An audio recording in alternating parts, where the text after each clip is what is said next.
Me atoré, perdón.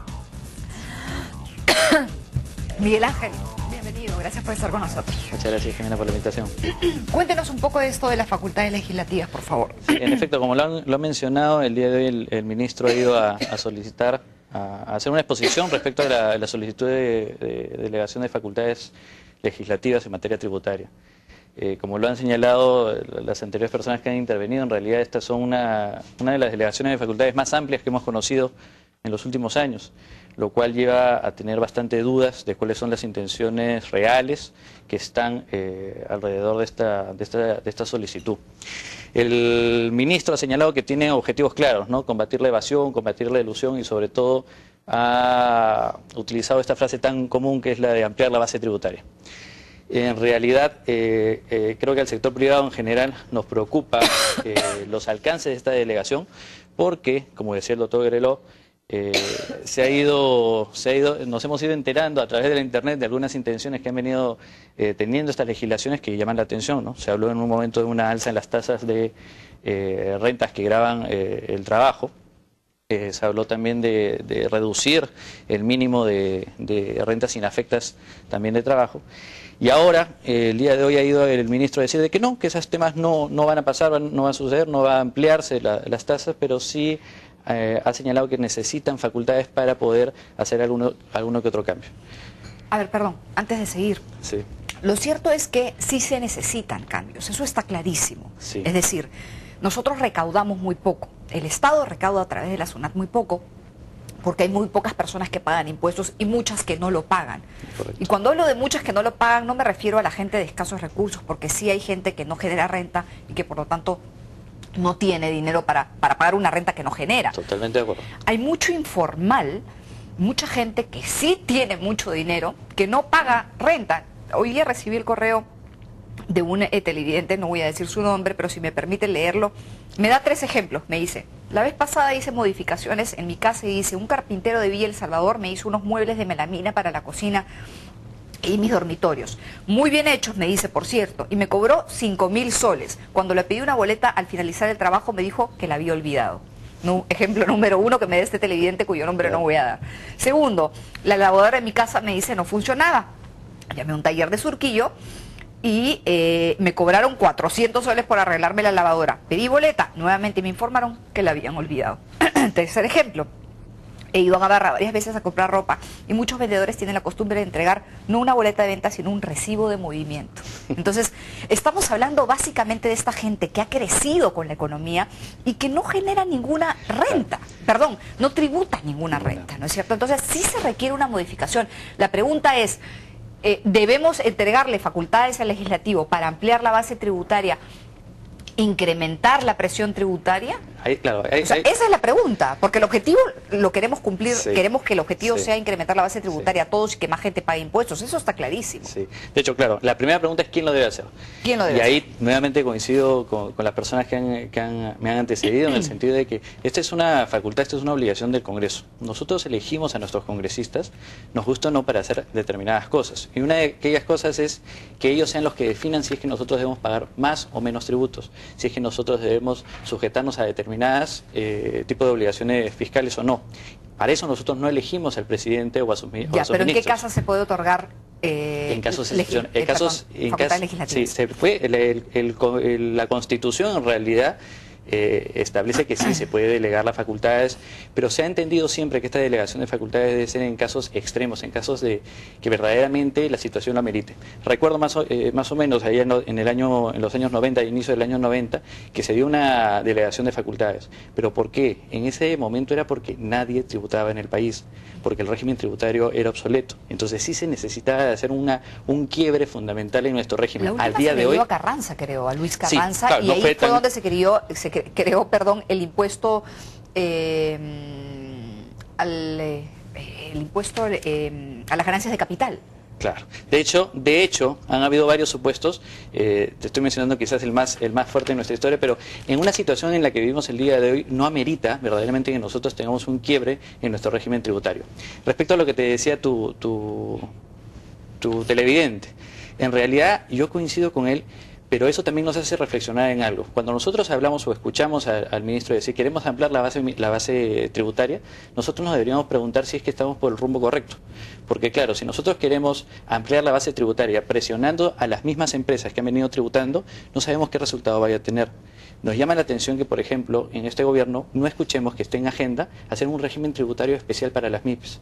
Claro, nos puede parecer horrible que venga una persona y que me dé un servicio y que no me dé un comprobante de pago, pero vayamos un poquito más atrás del asunto y seamos sinceros con nosotros mismos.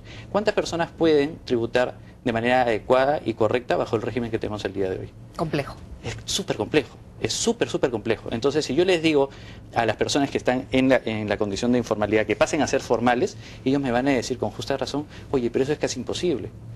Yo sé, dentro del grupo de informales hay gran cantidad de personas que son informales porque tienen malas intenciones, porque no les interesa colaborar con el país y sacarlo adelante. Y que tienen dinero para pagar un contador y mucho más. Seguramente, ¿no? Pero también hay un buen grupo, y eso quiero también aprovechar para decirlo, hay un buen grupo de personas que no tienen esas intenciones, que tienen intenciones verdaderamente de poder contribuir con el país, pero que se enfrentan a un régimen tan complejo que verdaderamente dicen es imposible que yo colabore. Ahora, pero usted es abogado y usted sabe que la ley debe ser igual para todos, lo cual no quiere decir que eventualmente para llegar a cumplir esa ley se puedan otorgar ciertas facilidades para facilitar el proceso del cumplimiento. Por supuesto, debe ser igual para todos, las reglas deben ser iguales para todas, pero el legislador, la ley nunca debe olvidar que está legislando para un amplio grupo, para aquellas personas que sí, que tienen muchos recursos, tienen muchos conocimientos, pueden contratar un contador, un abogado para poder tributar lo que verdaderamente le corresponde, y hay también ese grupo de personas que necesitan un régimen muy sencillo para poder contribuir.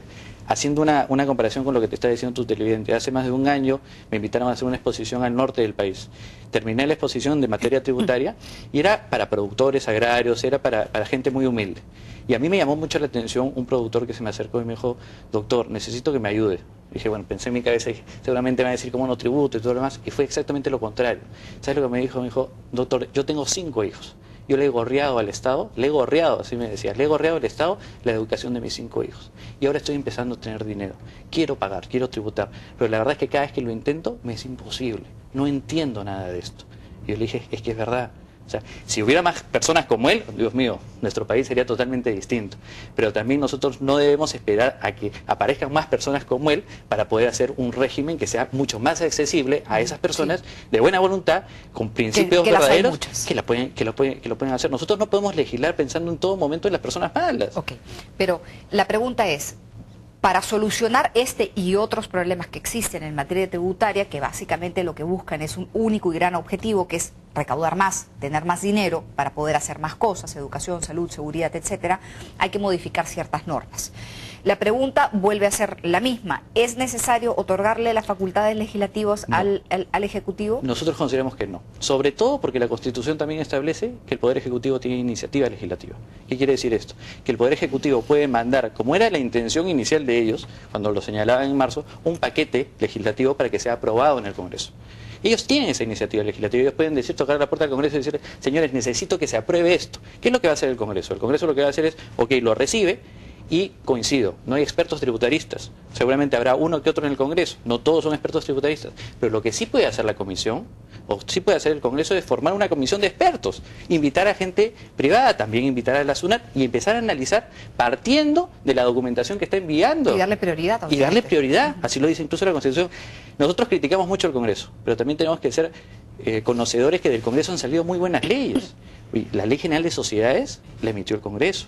La ley del sistema financiero la emitió el Congreso, la ley de títulos valores la emitió el Congreso. Es decir, son normas que son muy complejas, muy precisas, que uno diría, no, eso lo tienen que hacer desde el punto de vista técnico en el Ejecutivo. No, pero para eso se invita a todas las partes, ¿no? Al Estado, a los privados, a los expertos, porque la idea no es sacar una ley que sea un modelo que esté hecha a la medida de alguien para beneficiar a alguien, sino una ley que pueda beneficiar a muchos, no a un grupo, ni a unos cuantos grupos. Y hay un detalle también muy importante que lo mencionaba anteriormente, y es que el hecho de que se debata algo en el Congreso no solamente busca que salga una buena norma, sino que también el tema sea conocido. Tú recordarás que hace algunos meses hubo una modificación en la norma de detracciones, y esa modificación de la norma de detracciones entró en vigencia de un día para otro. lo que se ha generado en nuestro país como consecuencia de esa aprobación de un día para otro, sin mucha publicidad ni nada por el estilo, es que un montón de empresas al día de hoy tengan contingencias porque no se enteraron que la norma había sido publicada.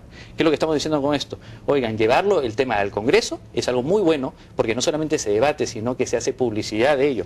Y eso es muy importante si nosotros tenemos en consideración que normalmente este tipo de modificaciones las empezamos a conocer en un nivel de empresas muy grandes, de empresas muy poderosas que tienen cómo llegar a esta información. Pero si no se debate en el Congreso, una MIPE, ¿cómo se va a enterar de este tipo de modificaciones? Algunos números rápidos que presentó hoy el Ministerio de Economía. La presión tributaria se quiere, porque creo que si hablamos de números vamos a entender todos mejor de qué se trata esto. Repito, lo que quiere el Estado es recaudar más. ¿Recaudar más para qué? Para tener un mayor presupuesto, para poder hacer más cosas. El tema de la gestión también es un tema a considerar, pero no es materia de este programa, de este específicamente. La meta del 18% del PBI es para el 2016 y esta será una cifra, por